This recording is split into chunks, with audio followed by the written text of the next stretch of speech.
All right, for this explainer, we're diving into an idea that is, well, it's pretty out there. It challenges the very nature of our daily struggles. It asks a simple, but honestly, a pretty terrifying question. What if our anxiety, our exhaustion, our constant inner battles, what if they aren't entirely our own? You know that feeling, right? You wake up and you're already tired. Your mind is just immediately flooded with worries. Bills, work, that stupid argument you had yesterday. You kind of just shuffle through your day on autopilot, reacting to things, feeling small, stressed out, and powerless. Then you go to bed exhausted, but your brain just won't shut off. If any of that sounds familiar, well, what if that normal state of being isn't normal at all? What if it's actually by design? So where does this wild idea even come from? It comes from the work of an anthropologist named Carlos Castaneda.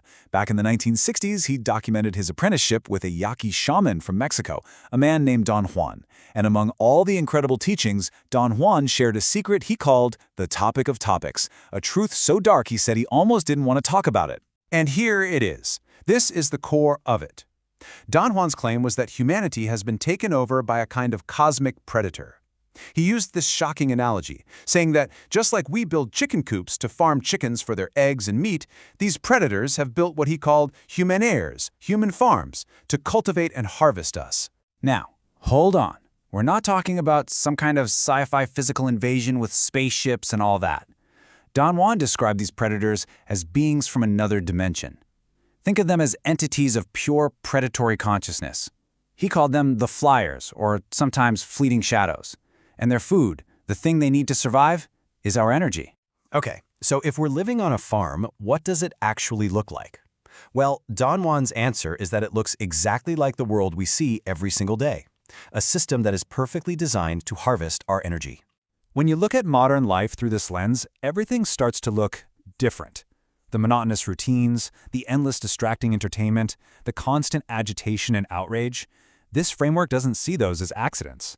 It sees them as features of the farm, all designed to keep us predictable, easy to manage, and most importantly, emotionally turbulent. Because that turbulence, that's what creates their food. This brings us to the most critical, and frankly, the most disturbing part of this whole idea. The predator's ultimate tool for controlling us isn't some cage on the outside.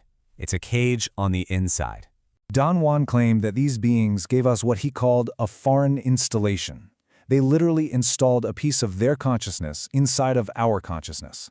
So that inner voice we all have, according to this theory, it's not entirely our own. A part of it is theirs. And it's the source of our deepest insecurities, our doubts, and all our self-sabotaging behaviors. Just think about that voice in your head for a second. You know the one that criticizes everything you do, the one that fills you with doubt and tells you you're not good enough, you can't do it. The voice that obsesses over your own self-importance and gets you offended by the tiniest little things. Don Juan's bombshell is that voice isn't you. It's the voice of the predator, and its job is to keep you weak, scared, and compliant. And this right here is what Don Juan pointed to as the proof. It's this bizarre contradiction at the heart of our species. How can we be so brilliant that we can map the entire cosmos and perform heart surgery, yet be so stupid in our own personal lives? He argued that this massive gap between our potential and our constant self-sabotage is the biggest piece of evidence that there's a foreign, parasitic mind at work. Okay, let's pause for a second and just nail down a few key terms here so we're all on the same page. First up, the flyers. This is just Don Juan's name for these interdimensional predators. He also called them fleeting shadows, which really emphasizes how subtle and hard to perceive they are. Second, the foreign mind. This is the actual mechanism of control. It's that piece of software they installed that generates our ego, our self-importance, and our never-ending anxieties. And you know what its primary job is? To make sure we never, ever realize it's even there. And finally, this is the big one. Flares of consciousness. This is the food.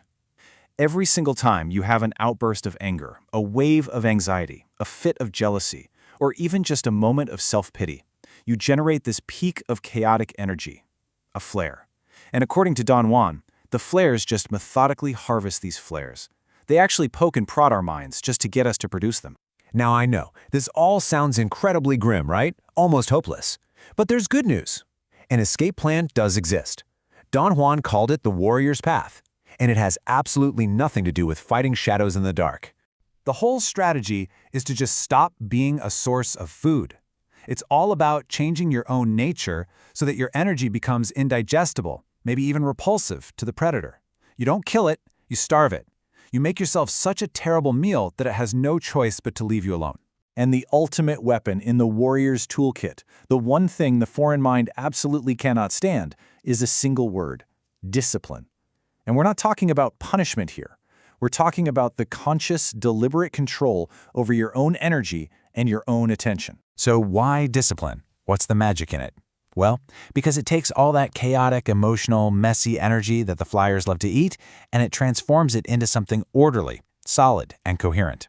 For them, a disciplined mind is like trying to eat a rock. They can't digest it, and eventually they're forced to just give up and go find an easier meal somewhere else. So how do we actually do this? How do we practice this kind of discipline? Well, Don Juan laid out a really practical toolkit with specific techniques you can use to start reclaiming your energy and become a truly awful meal. It really boils down to 3 core parts.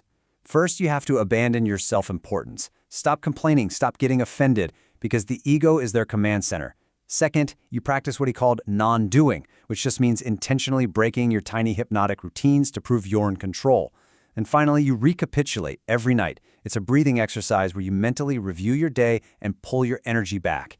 Each step helps starve the predator. And it's really, really important to understand what Don Juan meant by being impeccable.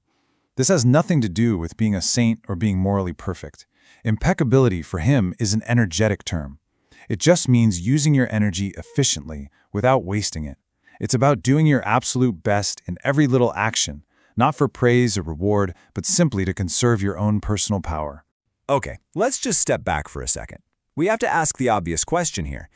Are we really supposed to believe in literal energy-eating shadow creatures from another dimension? Or is it possible this whole thing is just an incredibly powerful metaphor? Maybe it's a way of personifying our own inner critic, that lazy, fearful, self-sabotaging part of our own psyche that holds us back. Because here's the thing, whether you take it literally or metaphorically, the advice is exactly the same. The path to freedom is mastering your own mind through discipline. Ultimately, this whole model just leaves us with a choice. It doesn't really matter if the predator is some cosmic being or just a demon inside our own head. The result is the same, a life lived in a cage of our own making, constantly feeding a force that wants to keep us weak. So the question it puts to each of us is a simple one. Are you going to continue to be a predictable, easy, delicious meal? Or are you going to take up the discipline of the warrior and fight for your own energy, your own mind, and your own freedom? The choice, as always, is yours.